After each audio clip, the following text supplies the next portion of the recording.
You're listening to Excellence Above Talent, a podcast where we have the hard conversations about the lives of men and what leads us to achieve greatness and suffer defeat. Hear from other men's journeys as well, as we all learn and grow together to become inspirations to ourselves and those around us. And now your host, Aaron Thomas.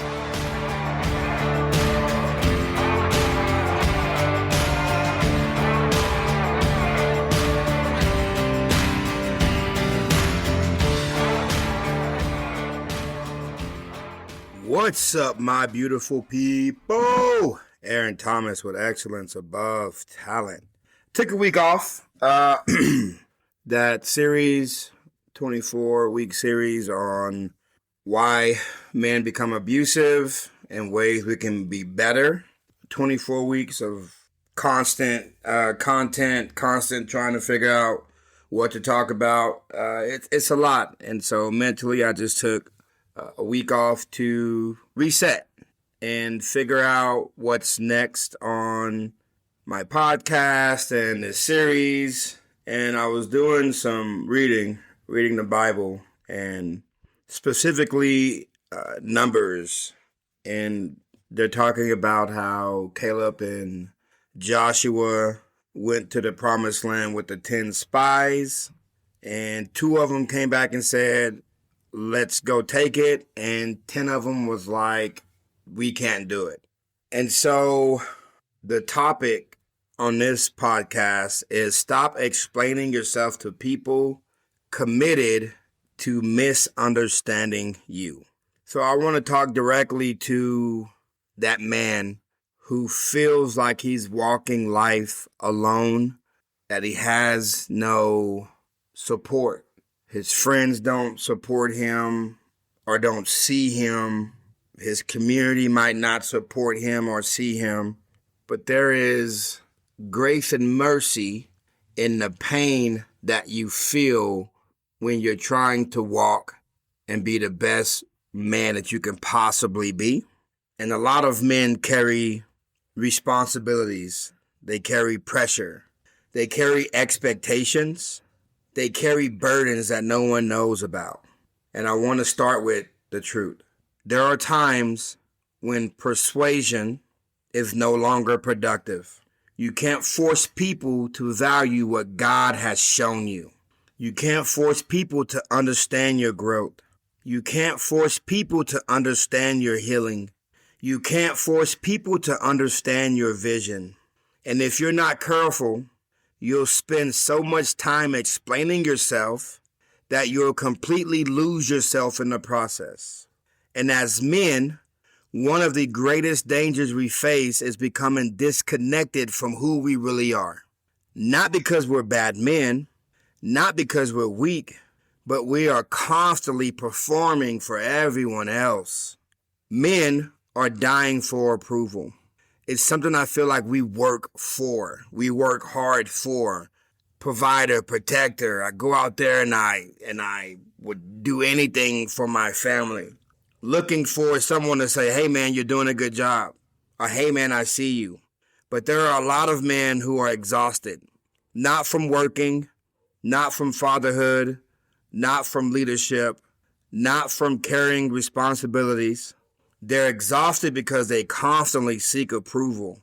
Approval from family, approval from friends, approval from coworkers, approval from social media, approval from people who wouldn't trade places with them for a single day. Every time someone questions their vision, their purpose, or their growth, they feel like they have to defend themselves, explain themselves, convince people, prove themselves. But I'm telling you right now, as a man, that's exhausting. And eventually, that need for approval starts affecting your mental health because your peace becomes dependent on people agreeing with you. And that's a very dangerous way to live your life as a man. One of the biggest problems in men's mental health is that many men don't actually know themselves. They know what people expect from them. They know what role that they need to play. They know what mask they need to wear for that day, but they don't know themselves. Who are you when no one is watching? Who are you when you're not performing? Who are you when you're trying to impress people? Because if you don't know yourself, you'll spend your entire life letting other people tell you who you are. You'll let criticism define you. You'll let rejection define you. You'll let other people's opinions determine your worth. Knowing yourself creates peace. Knowing yourself creates confidence. Knowing yourself helps you stop chasing validation from people who were never qualified to give it to you. They were never qualified to tell you who you are and what you're going to become and what you should and shouldn't do. I think the best example, the greatest example of this, what we're talking about, is Joshua and Caleb. Think about everything the Israelites have already seen. They watched God send plagues on Egypt. They watched God set them free from slavery. They watched God part the Red Sea. They watched God create a pillar of fire at night and a pillar of clouds in the daytime to lead them. They ate manna from heaven. They received quail when they were hungry. They watched water come from a rock. Over and over and over again, God proves himself faithful. Yet, when they reached the promised land and saw giants, suddenly, all they could see were their obstacles. They didn't see the obstacles that God had brought them through. They just saw the one that was in front of them, a small one. 12 spies went into the promised land. 10 came back talking about the problem. Only Joshua and Caleb came back talking about God's promise. And this is the craziest part. The people wanted to stone Joshua and Caleb because they came back to the promised land speaking God's promises. The men speaking faith were almost killed by the people speaking fear. The man reminding everyone of God's faithfulness became the enemy. And if we're honest, that's happening today. When you are trying to grow, heal, lead, or walk in purpose, some people will get angry because you refuse to join their fear. Joshua and Caleb weren't looking at the size of the giants. They were looking at the size of their God. The others forgot what God had already done. And that's what fear does. Fear has a short memory. Fear forgets victories. Fear forgets miracles. Fear forgets prayers that were answered. Fear forgets doors that were open. Fear forgets how far you have already come. And from the mental health perspective, this matters. And it matters because many men are constantly focusing on the next obstacle while forgetting all the evidence that they've already survived difficult things. You survived heartbreak. You survived failure. You survived divorce. You survived addiction. You survived betrayal. You survived depression. You survived seasons that should have broken you. And yet, when the next challenge shows up, your mind starts telling you, this one is different. This one is too big. This one is impossible. That's exactly what happened to the Israelites. They had more evidence of God's faithfulness than most of us will ever see. And they still chose fear. So here's the lesson. Sometimes you cannot convince people who have already decided to focus on the giants. Not because there isn't evidence, because the Israelites had evidence. Not because God isn't faithful, because God has been and will always be faithful. They simply chose fear over faith. And some people today do the exact same thing. No matter how much growth they see, no matter how many blessings God provides, no matter how many doors are open, no matter how many miracles they have seen, they will always focus on the obstacle. And if you're not careful, you'll spend years trying to convince people who have already made their decision. At some point, persuasion is no longer productive. And God did not call you to try to convince everyone. Noah wasn't called to convince everyone. Moses wasn't called to convince everyone. Joshua wasn't called to convince everyone. Jesus didn't convince everyone. The assignment was never universal approval. The assignment was obedience. Yet, many men spend years trying to get approval from people who have already decided not to understand them.